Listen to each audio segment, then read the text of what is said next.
Départ assez mouvementé, 132 km de la ligne, Niels Eckhoff va chuter. Il y a coup de théâtre, on va pas revenir sur la décision.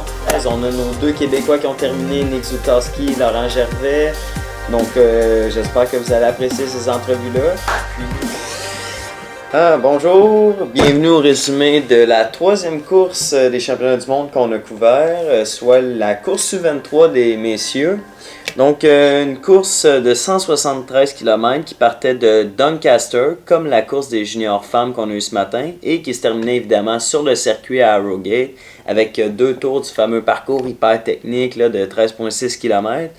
Donc 158 coureurs au départ de 45 pays différents. C'est tous des coureurs âgés entre 18 et 23 ans. Puis la grosse particularité, ce qui fait qu'il y a autant des gros écarts à l'arrivée, c'est que dans ce peloton-là, il y a des coureurs professionnels. Je pense à un Jasper Philippe qui course, le Belge qui course pour UAE, Thomas Pidcock, multiple champion du monde de cyclocross, qui court pour Wiggins Cycling, Pierre-André Côté qui course pour Rally avec le Canada. Je pense à Stan De Wolf qui a gagné Paris-Roubaix 23 mais qui course aussi avec l'Auto-Sudal, deuxième du Tour de Grande-Bretagne. Si je me trompe pas aussi, il fait victoire Paris-Roubaix 23, il fait troisième à travers la Flandre. Donc c'est vraiment un coureur qui est impressionnant. Ce qui fait que les coureurs des plus petites nations qui n'ont pas nécessairement des contrats professionnels sont beaucoup moins forts. Donc pour ce qui est de la course, départ assez mouvementé comparé à ce qu'on a eu la chance de voir ce matin avec les juniors femmes, plusieurs attaques. Ça va prendre environ une dizaine de kilomètres là, avant qu'on ait une attaque franche. Ça va être celle du français Mathis Louvel qui va être avec l'Autrichien Patrick Camper. Les deux messieurs vont atteindre jusqu'à environ 25-30 secondes d'écart. Puis ils vont se faire reprendre à 147 km de l'arrivée. Puis à ce moment-là, gros vent de côté et de la pluie qui se mettent de la partie. Donc là, évidemment, des températures comme ça, vent de côté, pluie, c'est propice à des bordures. Donc les coureurs de la nation autre, oui, de l'Allemagne, du Danemark, de la Norvège et de l'Italie vont vraiment aller en avant, faire un effort d'équipe, tenter de créer une bordure. Les Norvégiens, les Suisses qui vont arriver, qui vont se mettre de la partie, qui vont insister. Puis dans le fond, ça va mener à quoi? Ça va mener à l'attaque de l'Allemand et du Norvégien, donc de l'Allemand Patrick Hammer et du Norvégien Jonas Ivendeberg. Ces deux messieurs-là, là, dans le fond, vont être rejoints en premier lieu, oui, à 135 km de la ligne par 5 autres coureurs. Puis à 133 par 7 autres coureurs. Donc on va se ramasser là, avec un échappé de 13 coureurs à l'avant. Puis juste retenez, ça n'a aucune importance pour l'instant, mais à 132 km de la ligne, Niels Eckhoff va chuter. Puis va être ramené par son auto d'équipe, là, comme on voit tout le temps. On chute, on a un ennui mécanique, on se fait ramener par l'auto. Ce que je veux dire par là, on se fait, grâce à l'aspiration, on se met derrière, on suit, on revient au peloton. Donc, il a fait ça, comme c'est coutume de faire. Faites juste retenir ça, on va en reparler tantôt. Autre point intéressant sur la course, on a pu remarquer beaucoup de crevaisons, tant la roue arrière que la roue avant.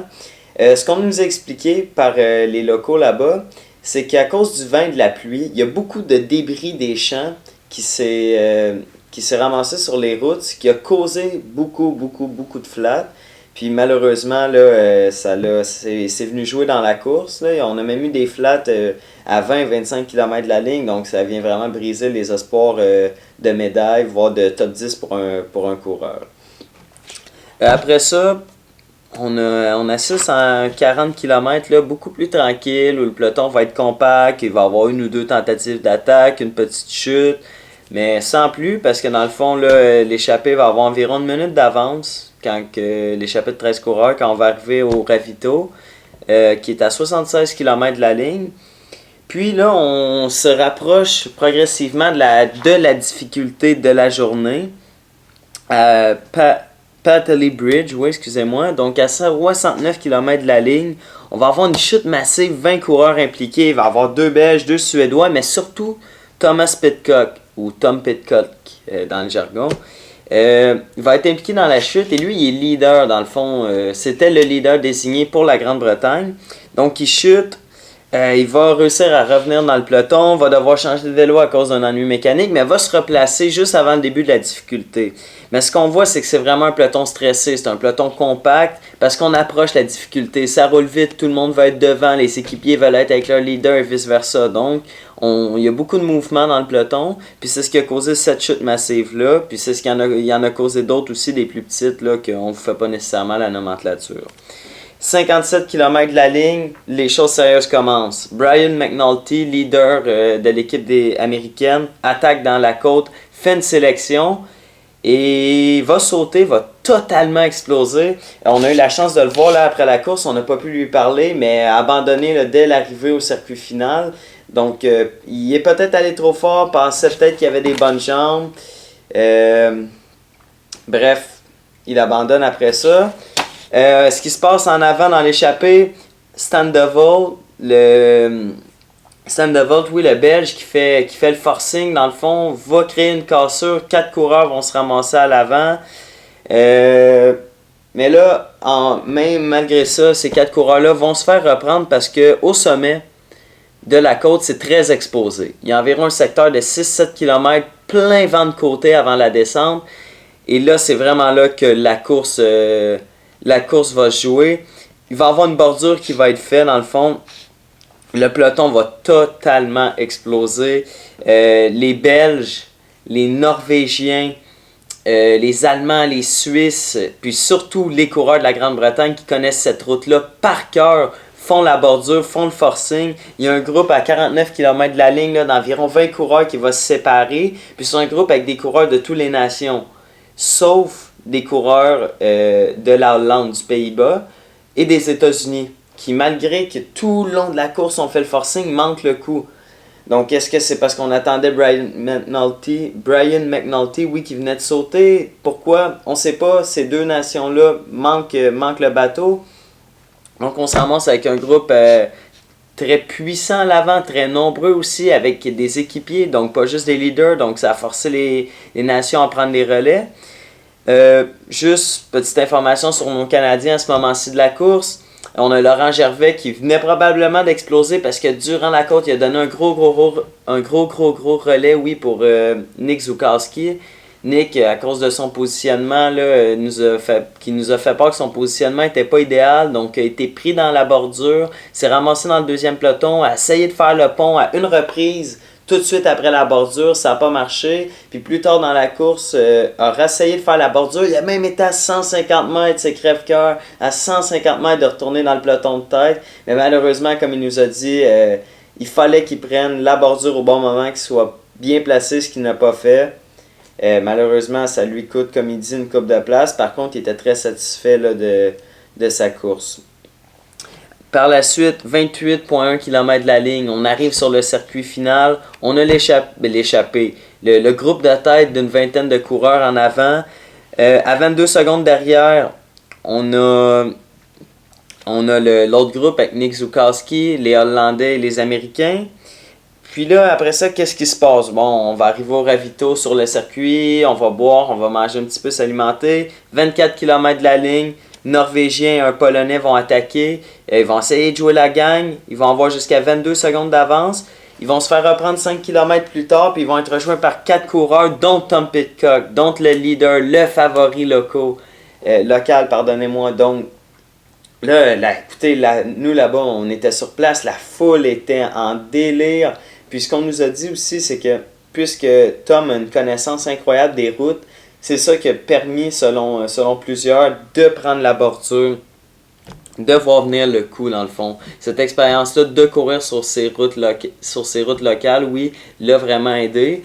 Puis pour plusieurs, c'est ce qui a fait que dans la bosse, il était à l'avant parce qu'on l'a vu dès qu'il y a eu la bordure, le deuxième relais, c'est lui qui l'a donné. Revenons à la course. Donc à 17 km de la ligne, un des deux Norvégiens là, dans le fond qui était à l'avant va avoir un problème mécanique au niveau de son dérailleur. Donc ça va faire qu'il va avoir un Norvégien à l'avant avec les 3 autres coureurs, dont Tom Pidcock, dont l'Italien Stéphane Battinella et le Suisse Stéphane Bissenger. Jusqu'à 10 km de la ligne, ces 4 coureurs-là vont prendre les relais. Même que ça va se prolonger, là, écoutez, jusqu'à, ma foi, 5-6 km de la ligne. Et là, attaque du Suisse qui va être rejoint par les 3 autres coureurs. On va réussir à décrocher un Polonais. Excusez-moi, il était 5 et non 4. Et là, dernier kilomètre très animé. On va se regarder à l'avant. On va jouer au poker un petit peu. Ce qui va faire qu'un groupe qui était parti derrière de 3 autres coureurs va revenir sur les 4 de tête, dont un Colombien, oui, et un Hollandais. L'autre nation m'échappe. Et là, immédiatement, le Hollandais va aller se positionner en deuxième roue. Là, on assiste au sprint. On est à 300 mètres de la ligne. Le Colombien lance le sprint. Rapidement, on voit qu'il n'y avait pas les gens. C'est pour ça qu'il a lancé de loin. Et puis là, Tom Pidcock va... Dès que le Colombien va être lâché, Tom Pidcock qui va lancer son sprint. Et là, c'est un sprint à 4. Et c'est Neil Sekoff qui va remporter la course, suivi de l'Italien Samuel Battinella et Stéphane Bissinger en 3e place. Vous vous souvenez tantôt, à 132 km de la ligne, je vous ai dit que Neil Sekoff avait chuté, qui avait été ramené par son auto. Bien écoutez, on a appris malheureusement que le Hollandais était disqualifié après sa victoire suite à ce geste-là. Donc ça fait que Samuel Battisnella devient le nouveau champion du monde. En 2e place, on a le Suisse Stéphane Bissinger et le coureur local Tom Pidcock. Écoutez, même si on a un coureur anglais sur le podium, les gens là-bas étaient sidérés. Là. Honnêtement, peu ont compris et comprennent à ce moment ce qui se passe. C'est fou, là. Honnêtement, cette disqualification-là fait aucun sens. C'est un geste qu'on voit toujours dans le peloton. Je veux dire, on a une chute, un ennui mécanique, peu importe, on est ramené avec la voiture d'équipe dans l'aspiration, on va se replacer, on suit la caravane, d'auto en auto jusqu'à temps d'être revenu à l'arrière. Surtout si c'est un leader, les commissaires sont indulgents généralement. C'est le même dans tous les courses professionnelles. Même, on l'a vu hier chez les juniors que plusieurs ont fait ça. On l'a vu ce matin même avec des coureuses chez les juniors femmes. Et là, pour la même raison, M. Sekoff qui est disqualifié. J'ai lu une entrevue qui disait ils ont été dans la salle de presse, ils m'ont dit que j'étais disqualifié puis ils m'ont laissé là. Ils m'ont rien dit, ils m'ont même pas dit pourquoi. Je l'ai su par après. Donc imaginez-vous, le coureur passe de champion du monde à disqualifié. Donc plusieurs coureurs professionnels ont même fait part de leur mécontentement. Je pense à Jasper Stuyven, qui n'avait même pas pris 15 minutes, qui était sur les réseaux sociaux, qui a dit sa façon de penser à l'UCI. La plupart des fans sont de cet avis-là aussi. Donc, est-ce que je pense que c'est la décision finale? Ma foi, oui, le titre est remis, le maillot aussi, on ne pourra pas revenir sur la décision. Par contre, est-ce que c'est la fin de cette histoire-là? Non, je pense pas. Je pense qu'il va y avoir des suites à ça. C'est certain que le règlement va être clarifié, voire modifié pour être sûr que ce type de cas-là n'arrive plus. Parce que si on sanctionne le champion du monde U23, qui est la plus grosse course au monde, le plus gros titre de l'année, si on sanctionne ici avec le coureur qui l'emporte, on n'aura pas le choix de sanctionner pour tous les petits gestes durant le reste de la saison, tant chez les élites, les U23, les juniors, peu importe la catégorie, on n'aura plus le choix de sanctionner ce type de geste-là. Donc, ça va être certainement à revoir. Ça va certainement être d'actualité là, jusqu'à dimanche ici à Harrogate pour le reste du championnat du monde, c'est certain. N'hésitez pas à nous faire part aussi de votre opinion là-dessus. N'hésitez pas, vous pouvez soit envoyer un courriel, soit mettre un commentaire sur Facebook. Ça va nous faire plaisir de vous lire. Puis ça va nous faire plaisir de voir aussi si les gens de chez nous, du Québec, pensent un petit peu comme nous. Fait que faites-nous savoir ce que vous en pensez. J'espère que vous avez apprécié. On vous laisse avec des entrevues quand même assez diversifiées. Oui, on a un coureur de l'équipe belge, on a un coureur de l'équipe française, on a nos 2 Québécois qui ont terminé, Nick Zukowski, Laurent Gervais. Donc, j'espère que vous allez apprécier ces entrevues-là. Puis nous, on se retrouve demain là, pour la course élite femmes. Bonne soirée. C'est le classement qui vient de terminer la course sur le Nick, qu'est-ce qui s'est passé? Ça a été assez rapide dès le début. Conditions très difficiles, il pleuvait, il faisait pas beau, c'était très très nerveux, il y avait beaucoup de vent. Fait que en tout et partout, journée très difficile, mais je me sentais bien, j'avais une bonne journée, fait que je voulais en profiter. J'étais bien placé avec Pierre-André en arrivant au point décisif, là, si on veut, la côte à environ 100-120 km à faire dans la course. J'ai passé dans le premier groupe, je me sentais encore bien, c'était un gros vent de face. Je stressais pas trop avec mon positionnement et remonter. Mais là, ça m'a coûté le groupe de devant. On est tourné à gauche, et puis là, il y avait un gros vent de côté, puis ça a fait un coup de bordure. Moi, j'ai manqué le groupe, puis c'était vraiment décevant parce que j'avais encore les jambes pour suivre. Là, c'était vraiment une affaire de positionnement, donc ça, c'était dommage. On est resté super proche pendant vraiment longtemps, et ça, c'était encore plus dur. En arrivant dans le circuit, on les voyait. J'ai essayé une dernière tentative de rentrer dans le groupe, mais ça... mais là, ils ont commencé à accélérer, donc moi, j'ai pas réussi à faire la jonction. C'est vraiment difficile parce qu'ils sont juste là. Tu penses que tu peux te rendre, mais là, tu sais, ça prend plus de temps. J'ai tout essayé, j'ai tout donné aujourd'hui, mais c'est ça. Ouais, non, c'est bien de savoir qu'on peut rivaliser là, avec les meilleurs au monde. Puis, le championnat du monde, c'est une grosse course, donc non, je suis content, mais en même temps, un petit peu, c'est comme bittersweet, là. Ça passait proche, mais au final, je suis quand même dans le top 30, là, sûrement, la fin de c'est une bonne question.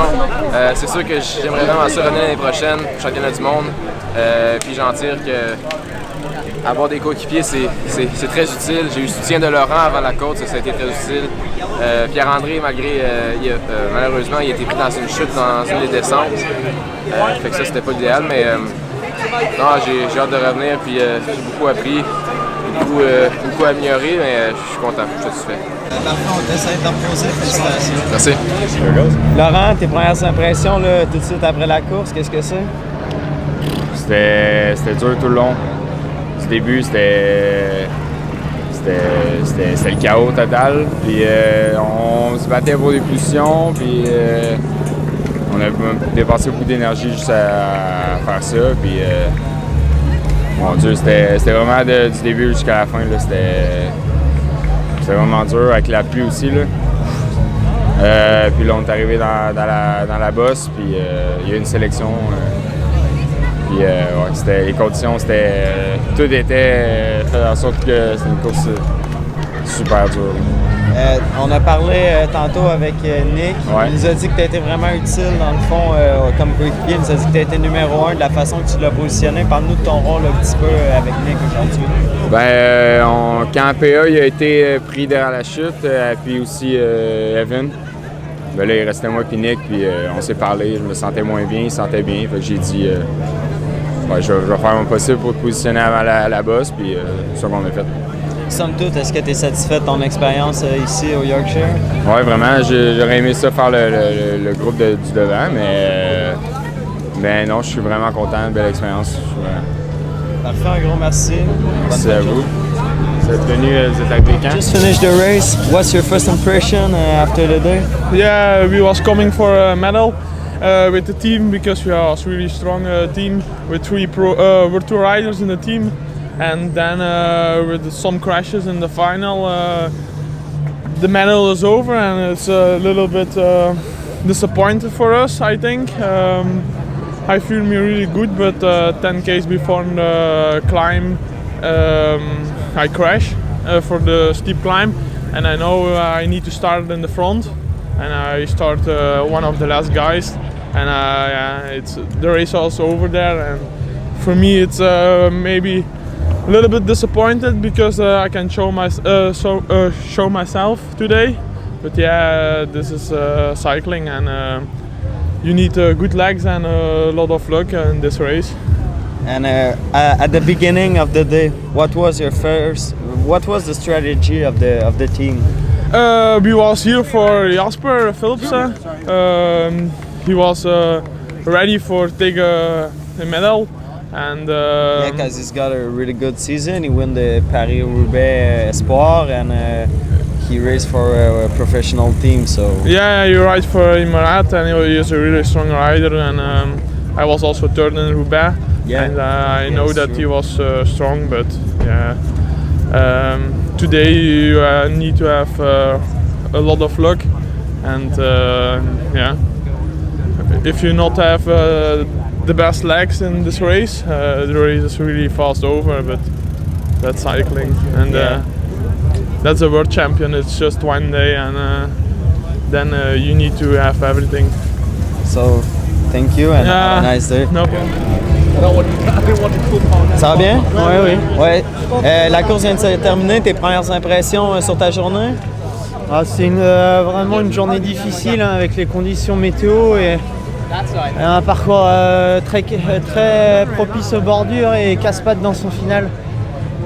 Voilà, il fallait être placé aux endroits stratégiques. Après la bosse au kilomètre 120, là, 130, ça a bien borduré et il fallait être placé. C'est ce que j'ai fait.